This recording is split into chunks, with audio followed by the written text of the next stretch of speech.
Intelligence 5G roll out और quantum computer इस दशक में बंद कर देने वाला है। सुधांशु जी, धर्मांतरण वालों की दुकान का क्या करेंगे? क्योंकि अभी तो एक झांगुर बाबा, ना जाने कितने ऐसे बाबा हैं, इतनी बड़ी संपत्ति, 40 विदेश यात्राएं, सौयों करोड़ की संपत्ति अर्जित कर ली और हर जाति हर धर्म की लड़की के लिए एक रेट तय कर दिए कि साहब आप ये धर्मांतरण इस जाति की लड़की करेगी तो इसका इतना रेट है। क्या ये सनातन के खिलाफ एक बड़ी साजिश है? कितनी बड़ी ये चुनौती है और कैसे फिर इसका आप समाधान खोज रहे हैं? संभवतः 25 जुलाई 2010 का ईयर हमें अच्छी तरह याद है। केरल के मुख्यमंत्री जो कम्युनिस्ट पार्टी के थे, वीएस अच्युतानंदन ने कहा कि 20 से 25 सालों में पूरे केरल को इस्लामिक स्टेट बनाने का षड्यंत्र चल रहा है। और लव जिहाद शब्द सबसे पहले उन्होंने ही प्रयोग किया। धर्मांतरण के बारे में केरल एसटीएफ की रिपोर्ट, ये मैं इसलिए कह रहा हूं, ये कांग्रेस के केरल के मुख्यमंत्री ओमन चांडी ने 2012 में केरल विधानसभा में रखी। अब तो मैं सिर्फ इतना कह रहा हूं, भाई हमारे ऊपर छोड़ दीजिए।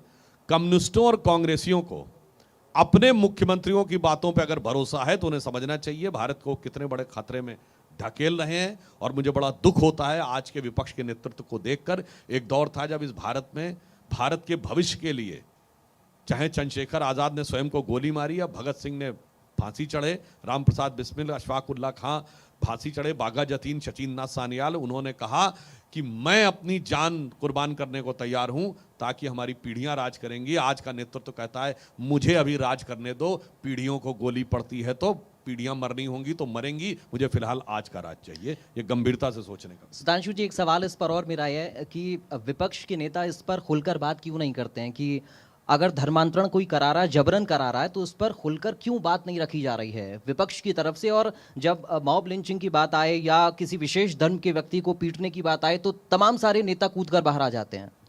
वो खुल के इसलिए नहीं बात करते, खुल के बात करेंगे तो उनकी कलई खुल जाएगी। सर, एक बार फिर से डोनाल्ड ट्रंप को लेकर ही सवाल है मेरा, और सवाल ये है कि इस बार डोनाल्ड ट्रंप का एक टारगेट जो है वो बहुत अलग नज़र आ रहा है जब से वो दूसरी बार सत्ता में आए हैं।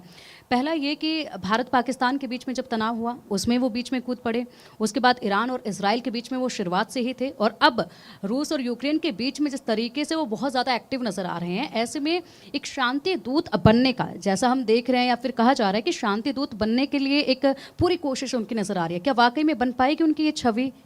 देखिए, वो प्रयास वो उनका व्यक्तिगत मामला, इस पे कोई अमेरिकी सरकार का व्यक्ति बोल सकता है, परंतु पूरा विश्व जो देख रहा है, एक राजनीतिक विश्लेषक के रूप में देखें तो उनका प्रयास कुछ कुछ आप जैसे देखें कि भारत पाकिस्तान के बीच में उन्होंने कहा, दावा किया, फिर उन्होंने कहा रशिया यूक्रेन, तो फिर बाद में उन्होंने पुतिन को क्रेजी कह दिया, फिर नेतन्याहू के बारे में भी टिप्पणी कर दी, उन्होंने कहा ईरान इजराइल का रुक जाएगा, परंतु वो भी नहीं रुका।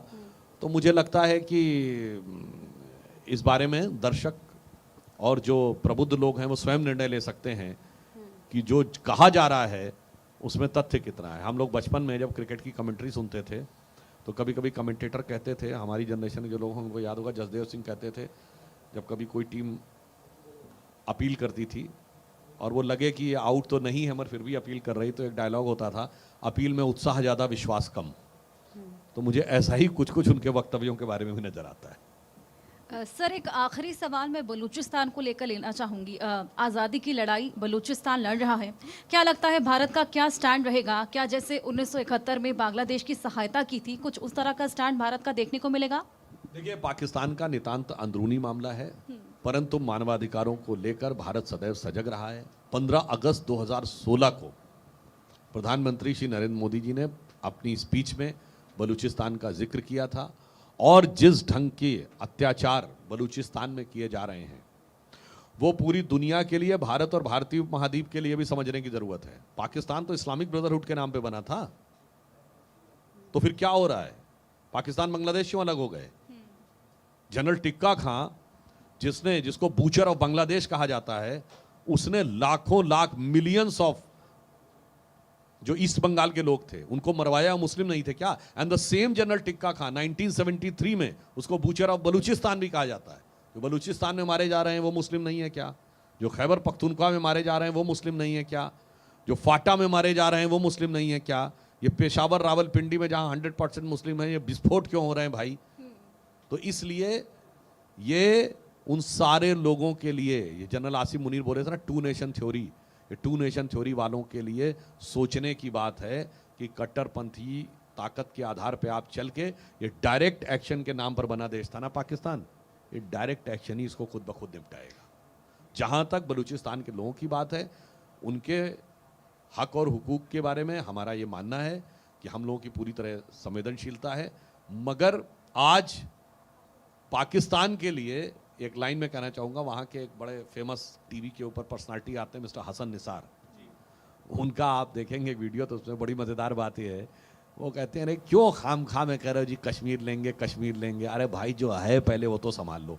ये उन्होंने अपनी उर्दू में बोला था, उन्होंने कहा मशरकी पाकिस्तान तो संभला नहीं, यानी पूर्वी पाकिस्तान, मशरक उर्दू में पूर्वी को कहते हैं मशरकी पाकिस्तान तो तुमसे संभला नहीं, फाटा संभल नहीं रहा है, बलूचिस्तान संभल नहीं रहा है, खैबर पख्तूनवा संभल नहीं रहा है, सिंध भी हिलता डुलता रहता है, और जी कश्मीर लेंगे जी कश्मीर लेंगे कश्मीर लेंगे, मेरे भाई जो है उसको बचा लो, तो वही अपने आप में बहुत बड़ी बात।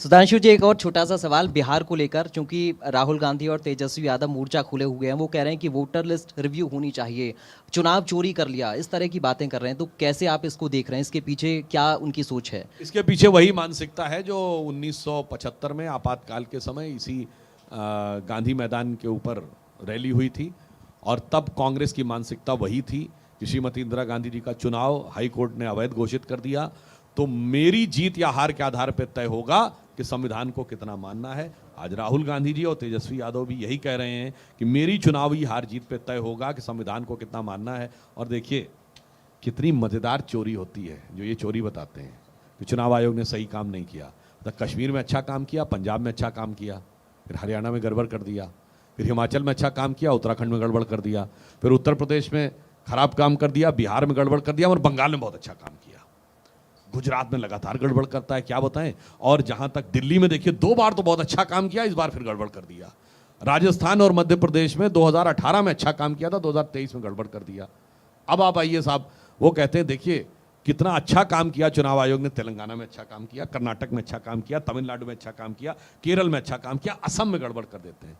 मुझे लगता है देश की जनता को वो समझने का प्रयास नहीं करना चाहिए जो राहुल गांधी जी को संज्ञा दी गई थी और जिस शब्द का प्रयोग अब नहीं किया जाता है कि आप अपनी सेलेक्टिव होकर, जो शतरंज के मोरे होते हैं ना, ब्लैक वाइट, वैसे ये चलते हैं, अच्छा बुरा अच्छा बुरा अच्छा, अच्छा बुरा अच्छा बुरा बुरा, ये तो नहीं।